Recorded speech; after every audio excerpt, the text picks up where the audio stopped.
Assalamualaikum warahmatullahi wabarakatuh. Kembali lagi kita berjumpa di materi termokimia. Nah, ini adalah peta konsep yang akan kita pelajari di materi termokimia. Apa saja yang akan kita pelajari? Ya, kalian perhatikan.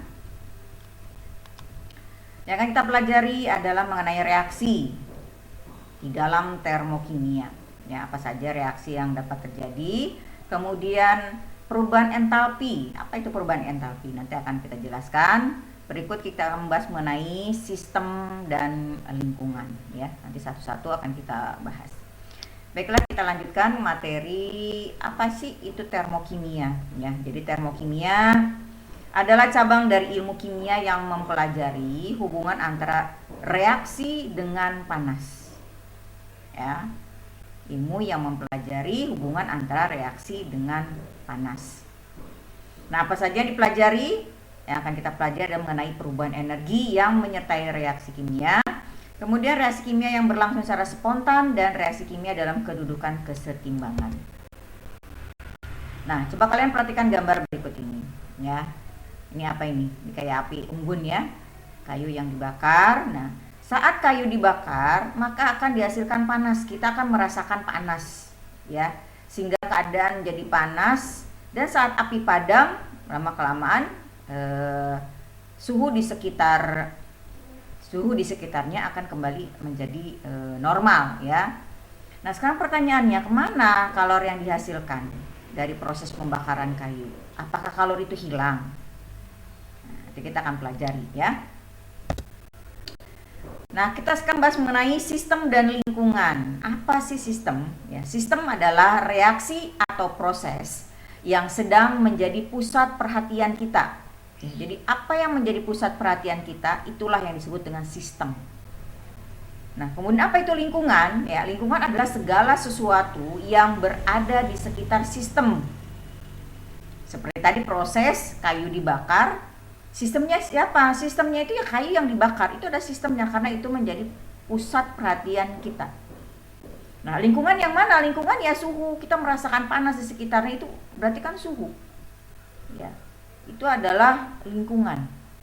Ya. Kemudian, sistem berdasarkan interaksi sistem dan lingkungan itu terbagi menjadi 3. Yaitu sistem terbuka, di mana sistem terbuka ini, ya, terjadi pertukaran materi maupun pertukaran energi. Jadi materi dan energi terjadi pertukaran kalau sistemnya terbuka.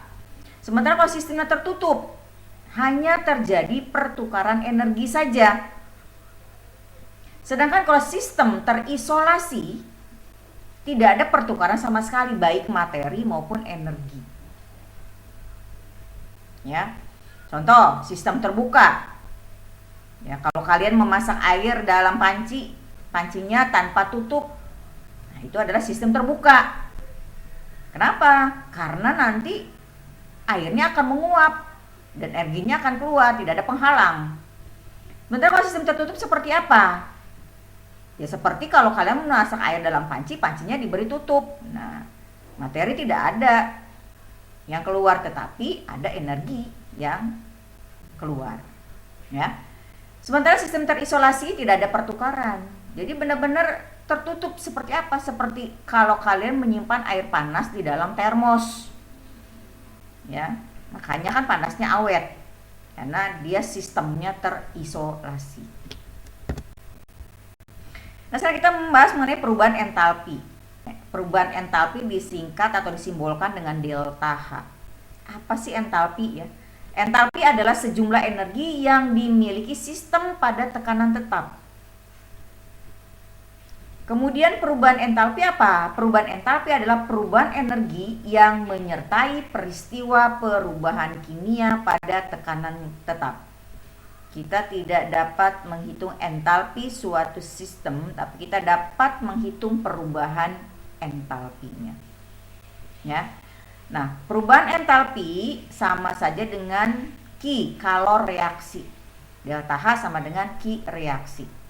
Nah, bagaimana cara mencari perubahan entalpi? Cara mencari perubahan entalpi dengan mengurangi entalpi akhir reaksi dikurangi entalpi awal reaksi. Selanjutnya, reaksi eksoterm dan reaksi endoterm. Apa sih perbedaan di antara keduanya? Nah, ini perhatikan. Ini adalah gambaran dari reaksi eksoterm. Ini adalah sistem, ya. Yang di luar ini adalah lingkungan. Berarti kalau sistem melepaskan kalor ke lingkungan, ya, sistem melepaskan kalor atau panas ke lingkungan, maka termasuk ke dalam reaksi eksoterm. Ya. Reaksi eksoterm, di mana reaksi yang melepaskan kalor dengan nilai perubahan entalpinya negatif. Sementara kalau kalian perhatikan diagram di bawah ini, yaitu sistem yang di dalam sistem dan di luar lingkungan. Kalau kalor, sistem menyerap kalor dari lingkungan, ya, menyerap panas dari lingkungan, maka reaksinya disebut dengan endoterm, di mana reaksi yang membutuhkan kalor, ya, yang membutuhkan kalor. Ini salah ketik nih, harusnya membutuhkan kalor. Nah, nilai delta H-nya adalah positif. Ya. Kita perhatikan diagramnya. Ini diagram tingkat energi reaksi eksoterm dan reaksi endoterm. Nah, kalau reaksi eksoterm, ya, di mana entalpi reaktannya lebih besar daripada entalpi produk, sehingga kalau dikurangi produk dikurangi reaktan, maka hasilnya akan negatif. Ini reaksi eksoterm. Sementara kalau reaksi endoterm, ya, entalpi produknya itu lebih besar daripada entalpi reaktannya, sehingga kalau dikurangi entalpi produk dikurangi entalpi reaktannya bernilai positif. Nah, ini maka masuk kategori reaksi endoterm, ya. Nah, sekarang bagaimana perhitungan dalam persamaan termokimia, ya? Nah, dalam membuat perhitungan ataupun dalam persamaan termokimia yang diminta untuk menghitung suatu persamaan termokimia, ingat kembali konsep mol, ya, materi konsep mol di kelas 10. Nah, sebelumnya kita harus tahu beberapa perubahan entalpi standar. Ingat jenis-jenis entalpi reaksi, ya. Yang pertama, entalpi pembentukan standar, simbolnya delta HF. Apa itu? Yaitu perubahan entalpi reaksi pembentukan 1 mol suatu senyawa dari unsur-unsurnya pada keadaan standar. Keadaan standar itu suhu 25 derajat Celcius, ya. Contoh, reaksi pembentukan gas CO2. Nah, kalau kalian diminta membuat reaksi pembentukan gas CO2, letakkan molekul yang akan dibentuk di sebelah kanan tanda panah. Nah, dibentuk dari apa? Dari unsur-unsurnya. Nah, CO2 terdiri dari unsur C dengan O.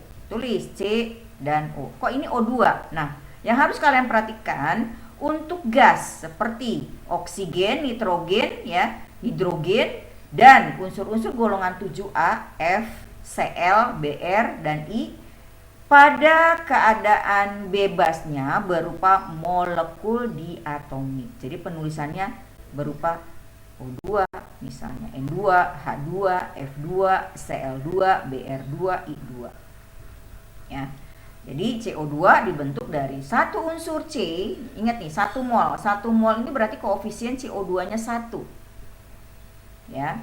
Jadi terbentuk dari 1 mol C dan 1 mol, ya, molekul O2 oksigen.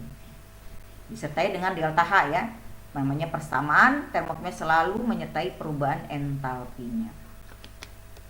Selanjutnya, entalpi penguraian standar disimbolkan dengan delta HD, yaitu perubahan entalpi dari reaksi penguraian 1 mol zat menjadi unsur-unsurnya. Nah, kalau tadi pembentukan molekulnya letakkan di sebelah kanan tanda panah, kalau penguraian sebaliknya, ya, yang akan diuraikan molekulnya letakkan di sebelah kiri tanda panah.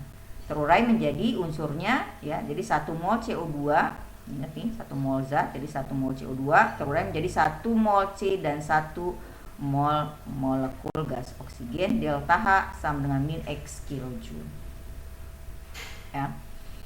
Dalam penguraian sebuah produk harus diletakkan di kiri ya, berkebalikan dengan entalpi pembentukan, di mana pada entalpi pembentukan produk berada pada ruas kanan, atau dengan kata lain entalpi pembentukan itu kebalikan dari entalpi penguraian.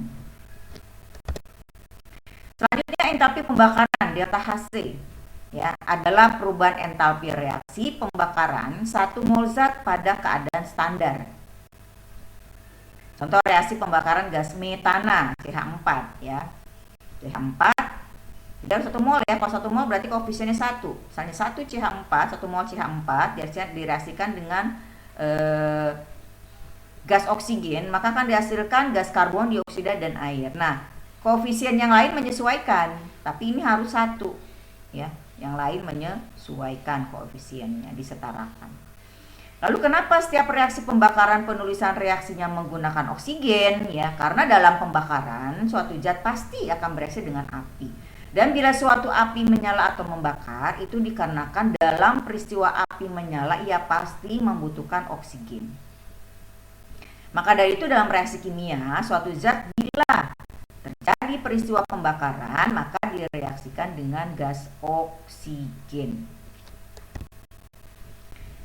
Ada hal-hal yang harus diperhatikan mengenai persamaan termokimia. Nah, ini harus kalian perhatikan. Yang pertama, pada persamaan termokimia, ya, sudah setara koefisien reaksi bukan saja menunjukkan perbandingan mol, tapi sudah menyatakan jumlah mol.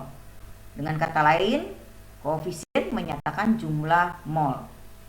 Ya. Yang kedua, bila persamaan termokimia dibalik, tanda delta H harus dibalik menjadi berlawanan tanda. Seperti tadi ya, pada reaksi pembentukan CO2 delta H-nya positif. Nah, reaksi penguraian CO2 otomatis delta H-nya menjadi negatif. Karena reaksinya juga dibalik. Kemudian yang ketiga, bila persamaan termokimia dikalikan dengan X, ya, suatu bilangan X, maka harga delta H-nya juga harus dikali dengan X. Ya, jadi tadi misalnya reaksi pembentukan 1 mol CO2 adalah delta H-nya X kilojoule. Nah, kalau misalnya 2 mol CO2, reaksi pembentukan 2 mol CO2 berarti 2 kali delta H-nya 2 kali X kilojoule, berarti 2X kilojoule, berarti dikalikan dengan 2. Ya, seperti itu. Nah, selanjutnya ini ada beberapa contoh soal mengenai entalpi reaksi ya.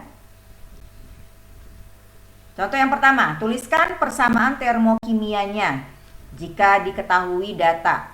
A. Pada reaksi pembakaran 11,4 gram C8H18 dibebaskan kalor 547,1 kJ.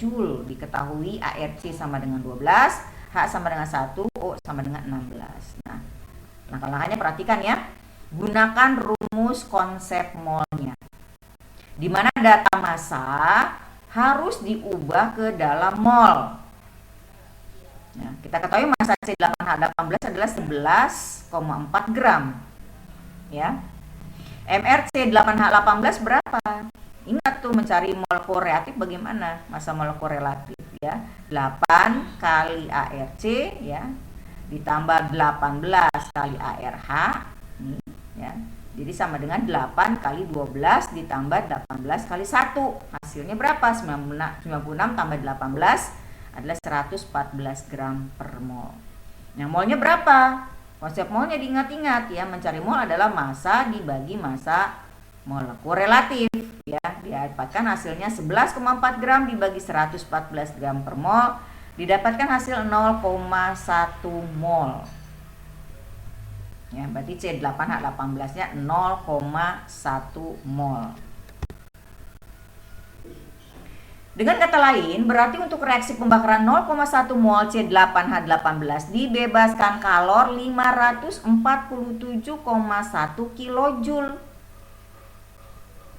Nah, untuk 1 molnya berapa? Jadi reaksi untuk 1 mol pembakaran C8H18 tinggal kalian bandingkan. Min 500, ingat nih, kalau dibebaskan, dilepaskan berarti negatif, eksoterm. Ya, min 547,1 kJ dibagi 0,1 kali 1. Didapat hasilnya adalah min 5.471 kilojoule-nya untuk 1 mol. Nah, bagaimana penulisan persamaan termokimianya? Namanya pembakaran, pasti direaksikan dengan oksigen. Berarti 1 mol C8H18 ditambah O2 menghasilkan CO2 plus 9 plus H2O. Nah, karena di sini diminta 1 mol, berarti ini jangan diubah, koefisien tetap 1. Yang lain, koefisien O2, koefisien CO2 maupun H2O disesuaikan, disetarakan. Bu, ini kok pecahan, nggak apa-apa ya, tidak masalah kalau dia koefisiennya pecahan. Yang penting di sini adalah 1 mol C8H18 dengan koefisiennya adalah 1. Nah, ini delta H-nya harusnya di sebelah sini nih ya, sebelah kanan. Delta H-nya min 5.471 kilojoule per mol. Ya, seperti itu. Selanjutnya, contoh yang kedua, pada reaksi penguraian 11,2 liter gas HCl pada STP. Ingat ya, waktu kita baca konsep mol, STP itu standar temperature and pressure. Diperlukan kalor 18,2 kilojoule. Ya, penguraian, ingat bagaimana reaksi penguraian. Yang diuraikan letakkan di sebelah kiri tanda panah. Diperlukan berarti dibutuhkan. Berarti reaksinya bersifat endoterm. Pertama, gunakan rumus konsep mol juga. Ya, kita katakan kalau mencari mol pada keadaan standar menggunakan volume molar 22,4 liter per mol. Ya, diketahui volume HCl 11,2 liter, molnya berarti volume dibagi volume molar. 11,2 liter dibagi 22,4 liter per mol. Didapatkan hasil 0,5 mol. Nah, berarti HCl-nya 0,5 mol. Diperlukan kalornya 18,2. Ya. Berarti untuk reaksi penguraian 0,5 mol HCl diperlukan kalor 18,2 kilojoule. Ingat, diperlukan endo positif ya. Berarti itu 1 mol HCl-nya berapa? 18,2 kilojoule dibagi 0,5 dikali 1. Hasilnya adalah 36,4 kilojoule. Nah, bagaimana persamaan reaksi termokimia penguraiannya? Ya, tadi kan sudah kita jelaskan bahwa penguraian letakkan di sebelah kiri molekulnya. Ya, dibentuk dari apa? H dan Cl. Ingat, H dan Cl itu gas dalam molekul dalam keadaan bebasnya berupa molekul diatomik. Berarti H2 plus Cl2. Karena ini diminta untuk 1 mol, yang lain menyesuaikan. Berarti dikali setengah, koefisien ini setengah juga. Ikuti dengan delta H-nya positif 36,4 kilojoule per mol. Oke. Contoh selanjutnya, pada reaksi pembentukan 117 gram NaCl garam dapur dibebaskan kalor ya 8.202 kilojoule, 822 kilojoule. Ya, sama seperti tadi. Gunakan rumus konsep mol. Ya, ubah ke dalam mol. Cari MR-nya ya. 1 kali ARNA ditambah 1 kali ARCl. Ya, didapat hasil 58,5 gram per mol. Mol massa sama dengan massa dibagi massa molarnya MR. 117 gram dibagi 58,5 gram per mol didapat 2 mol. Ya, didapatkan 2 mol. Nah, dengan kata lain, untuk reaksi pembentukan 2 mol NaCl berarti dibebaskan kalor 822 kilojoule. Ingat, dibebaskan, dilepaskan, berarti reaksinya eksoterm. Tinggal kamu cari untuk 1 mol NaCl berapa? Delta H-nya min 822 kilojoule dibagi 2 mol kali 1 mol. Hasilnya adalah min 411 kilojoule. Ya, untuk 1 molnya. Bagaimana penulisan persamaan termokimianya? Ingat, kalau pembentukan molekul yang dibentuk letakkan di sebelah kanan tanda panah. Berarti dibentuk dari unsur Na dan molekul gas Cl2 ya, karena Cl gas. Berarti dia dalam bentuk molekul diatomik. Sesuaikan koefisiennya. Ini harus 1 koefisiennya yang dikali setengah. Delta H-nya berapa? Tadi sudah didapat tuh 1 mol, min 411 kJ per mol. Nah, ini catatan yang perlu kalian pahami bahwa reaksi eksoterm, ya, reaksi yang membebaskan kalor, mempunyai nilai negatif, min. Sementara reaksi endoterm adalah reaksi yang membutuhkan kalor atau menyerap kalor, ya, mempunyai nilai positif atau plus. Nah, demikian ya, mudah kalian pahami materi termokimia ini. Ya, Ibu akhiri ya. Assalamualaikum warahmatullahi wabarakatuh.